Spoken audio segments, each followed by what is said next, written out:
You searched how to buy shares of Elopak ASA. Elopak is a Norway-based maker of paper-based cartons and liquid food packaging, listed on Euronext under the ticker ELO.OL. This video is for educational purposes only and not financial advice. To buy shares, you need a broker account. We use eToro as an example to show the process. After registering, you will need to verify your account, usually with an identity document, and add funds before you can place a trade.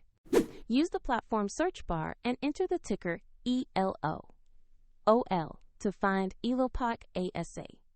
Make sure you select the result that matches Elopak ASA on Euronext to locate the correct stock.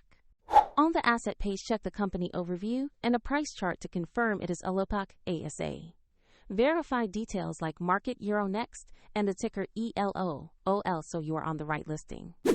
To invest, click the trade or buy button, choose the amount you want to invest, and review the order details before confirming. If the market is closed, your order may be queued or placed as a limit. If you lack sufficient funds, the platform will prompt you to add money before the order confirms. Your new position will appear in your portfolio after the order is executed. For a direct link to eToro and more details, see the description below.